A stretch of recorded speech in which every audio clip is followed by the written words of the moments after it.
आइए बच्चों class 10th की प्रश्नावली 4.3 का क्वेश्चन नंबर 4 करते हैं। 3 वर्ष पूर्व रहमान की आयु का व्युत्क्रम और अब से 5 वर्ष पश्चात आयु के व्युत्क्रम का योग 1/3 है।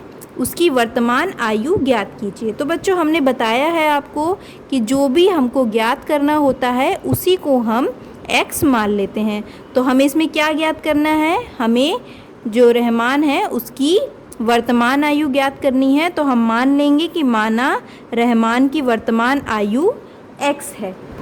तो बच्चों हमने मान लिया कि माना रहमान की वर्तमान आयु x वर्ष है, मतलब आज उसकी आयु x वर्ष है वर्तमान में। अब 3 वर्ष पूर्व रहमान की आयु कितनी होगी, यानी अगर आज वो x वर्ष का है तो 3 वर्ष पहले वह कितने वर्ष का होगा, x में 3 घटा दीजिए उतना ही होगा, x - 3 वर्ष। ठीक है। और 5 वर्ष पश्चात यानी 5 वर्ष के बाद रहमान की आयु कितनी हो जाएगी। अगर आज रहमान की आयु x वर्ष है तो 5 वर्ष बाद उसमें 5 साल और जुड़ जाएंगे, यानी कि x + 5 वर्ष। ठीक है।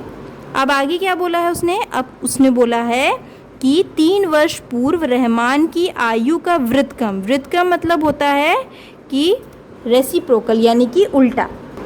तो 3 वर्ष पूर्व रहमान की आयु कितनी है, x - 3, तो इसका व्युत्क्रम हो जाएगा 1/x - 3। और आगे क्या लिखा है, और अब से 5 वर्ष पश्चात आयु के व्युत्क्रम का योग 1/3 है।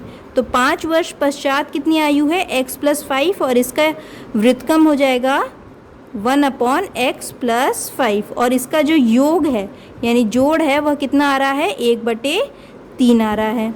अब हम इसको सॉल्व कर लेंगे, तो इसको गुणा कर देते हैं, x - 3 और x + 5।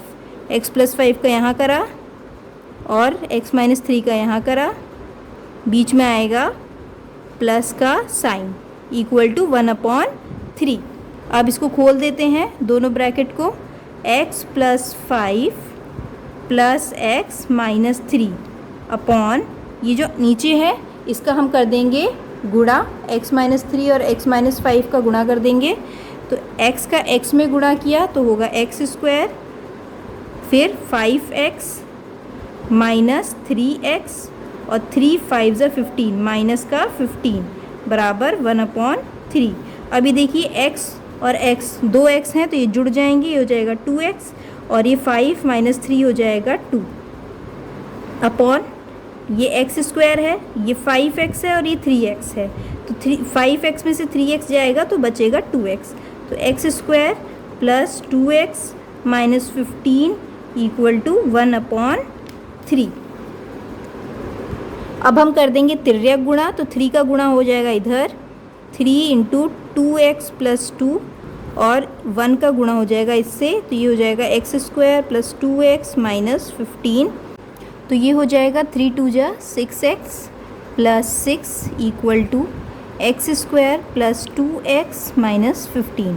अब हम क्या करेंगे, जो 6x + 6 है इसको इस तरफ ले आएंगे, = के पक्षांतर कर लेंगे, तो ये हो जाएगा x² + 2x - 15 - 6x - 6 = 0। तो x² ये 2x है और ये माइनस का 6x है, तो ये हो जाएगा माइनस का 4x, और ये है माइनस का 15 और ये है माइनस का 6, तो ये हो जाएगा -21 = 0। अब ये हमारे पास द्विघात समीकरण बन गया है। अब हम x के हल निकाल सकते हैं, तो द्विघात सूत्र से निकाल लेते हैं। x = होता है -b ± √b² - 4ac/2a। तो करते हैं, x बराबर हो जाएगा -b, यानी कि ये माइनस का 4, तो एक माइनस तो पहले से लगा है और एक माइनस ये है, तो ये हो जाएगा माइनस का 4 + √b², यानी कि 4 × 4 = 16 -4 × देखिए -4 × -4 करेंगे तो प्लस का ही आएगा ना, इसलिए हमने सीधे प्लस का लिख दिया है। 4 × a क्या है, x² का गुणांक यानी कि 1 × c यानी -21 अपॉन 2 × a है x² का गुणांक 1, तो ये हो जाएगा x बराबर 4 प्लस माइनस अंडर रूट, इसको जब हम सॉल्व करेंगे तो आएगा 16 प्लस ये माइनस माइनस प्लस हो जाएगा ना, तो ये हो जाएगा 4 × 4 4 × 8 84 अपॉन 2। यहाँ कर देते हैं, देखिए क्या होगा, x बराबर 4, एक बार तो हम जोड़ देंगे, ये जो आएगा इसमें हम 4 जोड़ देंगे और एक बार घटा देंगे, तो एक बार हो जाएगा 4 प्लस, देखिए 16 प्लस 84 हो जाएगा आपका 100, तो अंडर रूट 100 हो जाएगा, तो अंडर रूट 100 से जब हम बाहर निकालेंगे 100 को तो हमें मिलेगा 10, तो 4 प्लस 10 अपॉन 2 और एक बार हो जाएगा x equal to 4 minus 10 upon 2, तो हमको 2 मिल गया। देखिए कितना आता है इसका, 10 प्लस 4 यानी कि 14 अपॉन 2 7, और ये मिल जाएगा x बराबर हो जाएगा 4 माइनस 10 यानी कि माइनस के 6 अपॉन 2, तो ये हो जाएगा माइनस के 3। तो x के हमें 2 वैल्यू मिल गई, x बराबर 7 और माइनस 3। हमको निकालना क्या था, हमको रहमान की वर्तमान आयु निकालनी थी जिसको हमने x माना था। देखो आयु कभी ऋणात्मक नहीं हो सकती, नेगेटिव नहीं हो सकती, इसलिए हम मान के चलेंगे कि जो रहमान है उसकी वर्तमान आयु 7 वर्ष है। चलिए बच्चों करते हैं प्रश्न 5। एक क्लास टेस्ट में शेफाली के गणित और अंग्रेजी में प्राप्त किए गए अंकों का योग 30 है। यदि उसको गणित में 2 अंक अधिक और अंग्रेजी में 3 अंक कम मिले होते तो उनके अंकों का गुणनफल 210 होता। उसके द्वारा दोनों विषयों में प्राप्त किए अंक ज्ञात कीजिए। तो चलिए बच्चों करते हैं, कैसे है, इसमें लिखा है कि एक क्लास टेस्ट में शेफाली के गणित और अंग्रेजी में प्राप्त किए 2 बार लिख लिया, गए अंकों का योग 30 है, यानी कि गणित प्लस अंग्रेजी, इसमें जो अंक प्राप्त किए हैं तो दोनों का योग कितना आ रहा है, 30 आ रहा है। तो हम मान लेंगे कि माना गणित में प्राप्त अंक बराबर x है। ठीक है, हमने मान लिया कि गणित में उसको x अंक मिले हैं, तो देखिए यहाँ पे अगर गणित में x अंक मिले होंगे तो यहाँ हमने गणित की जगह रख दिया x प्लस अंग्रेजी बराबर 30। ठीक है, तो अंग्रेजी में कितने अंक मिले होंगे, अंग्रेजी में देखिए आ जाएगा अंग्रेजी बराबर 30 माइनस x, यानी अंग्रेजी में प्राप्त अंक कितने हो जाएंगे, 30 माइनस x। तो लिख देंगे यहाँ पे कि अंग्रेजी में प्राप्त अंक बराबर हो जाएगा 30 माइनस x। अब क्या कह रहा है कि यदि उसको गणित में 2 अंक अधिक और अंग्रेजी में 3 अंक कम मिले होते, तो सबसे पहले गणित में 2 अंक अधिक, अभी कितने अंक हैं देखिए गणित में x है ना, x है, तो x में 2 अंक अधिक मिले होते। ठीक है, और क्या कह रहा है, और अंग्रेजी में 3 अंक कम मिले होते, तो अंग्रेजी में कितने अंक मिले हैं उसको अभी 30 माइनस x, इसमें 3 अंक और कम कर देते हैं, तो 30 माइनस x माइनस 3 अंक हमने और कम कर दिए। यहाँ तो हमने गणित में 2 अंक बढ़ा दिए क्योंकि यहाँ लिखा हुआ है गणित में 2 अंक अधिक और अंग्रेजी में 3 अंक कम। ठीक है, आगे बोल रहा है वो, अगर ऐसा होता तो उनके अंकों का गुणनफल 210 होता, तो यानी कि इन दोनों का गुणनफल कितना होता, गुणनफल होता 210। तो इसको सॉल्व कर लेते हैं, हो जाएगा x प्लस 2 और ये हो जाएगा 30 और इसमें से 3 माइनस कर देंगे तो ये हो जाएगा 27 माइनस x इक्वल टू 210। अब हम इसका गुणा कर देंगे तो x गुणे 27 हो जाएगा 27x, फिर x का गुणा इसमें होगा तो ये हो जाएगा माइनस के x स्क्वायर, फिर ये हो जाएगा 27 गुणे 2 हो जाएगा 54, तो ये लिख दिया हमने 54। फिर ये 2 का गुणा x में होगा तो हो जाएगा माइनस के 2x इक्वल टू 210।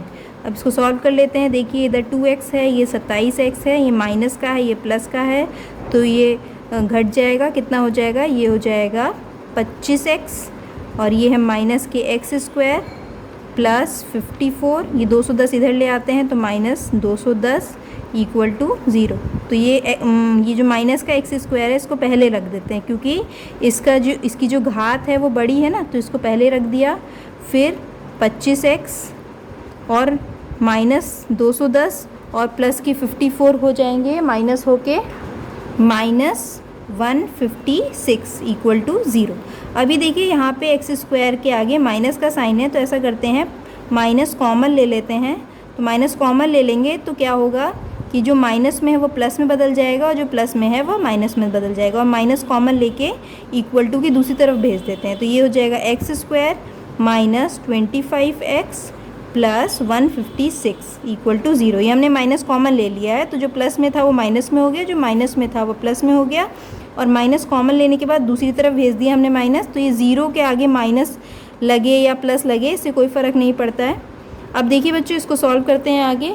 इसको हम दो तरीके से सॉल्व कर सकते हैं, या तो हम इसको द्विघात समीकरण से सॉल्व कर सकते हैं या फिर हम इसको गुणनखंड विधि से भी सॉल्व कर सकते हैं। तो चलिए इसको गुणनखंड विधि से सॉल्व करते हैं। तो ये हो जाएगा एक्स स्क्वायर माइनस, इसका गुणनखंड करेंगे, यहाँ लिख देते हैं एक्स प्लस 156 इक्वल टू 0। अब हमको ऐसी दो संख्याएं चाहिए जिनको जोड़ने पर, क्योंकि यहाँ पे एक्स, यहाँ पे प्लस का साइन है ना, तो यहाँ पे प्लस आएगा, तो जिनको जोड़ने पर क्या आए 25 आए और गुणा करने पर 156 आए। तो ये हो जाएगा आपका 12 और 13। 12 और 13 ऐसी दो संख्याएं हैं जिसको आप गुणा करेंगे तो आएगा 156 और जोड़ेंगे तो आ जाएगा 25। तो x square minus 12x minus 13x plus 156 equal to 0। यहाँ पे x कॉमन ले लिया, x माइनस 12 और यहाँ पे हम माइनस के 13 कॉमन ले लेंगे, तो ये हो जाएगा x माइनस 12 इक्वल टू 0। तो यहाँ पे x माइनस 13 आ जाएगा एक तो, और दूसरा आ जाएगा x माइनस 12 बराबर 0। बारी बारी से इसको 0 के बराबर रख देंगे दोनों को। तो x माइनस 13 बराबर 0, तो x की वैल्यू आ गई 13, और एक बार x माइनस 12 बराबर 0 रख देंगे तो x की वैल्यू आ गई 12। तो x की हमको दो वैल्यू मिल गई, एक तो 13 और एक 12। तो हमने x किसको माना था? हमने माना था कि गणित में प्राप्त अंक जो हैं वो हैं x, यानी कि अगर हम ये मान के चलते हैं कि गणित में उसको 13 नंबर मिले, हम मान के चले कि गणित में उसको 13 नंबर मिले, हम मतलब ये वाली वैल्यू लेके चलते हैं, तो अंग्रेजी में इसको मिलेंगे कितने? 30 माइनस एक्स, यानी कि x क्या है? 13 ही तो है, तो 30 माइनस 13, तो ये हो जाएगा 17। ठीक है, या तो ये हो सकता है आंसर अगर हम गणित के मार्क्स 13 लेके चलते हैं, और अगर हम मानते हैं कि गणित में उसको 12 नंबर मिले, ये वाला हम मानते हैं x बराबर 12, तो अंग्रेजी के नंबर हो जाएंगे उसके 30 माइनस 12 यानी कि 18। तो कोई भी हो सकता है, या तो उसको 12 नंबर मिले होंगे तो अंग्रेजी में 18 नंबर, और अगर गणित में 13 नंबर मिले होंगे तो अंग्रेजी में 17 नंबर। तो इसमें से कोई भी आंसर इसका हो सकता है।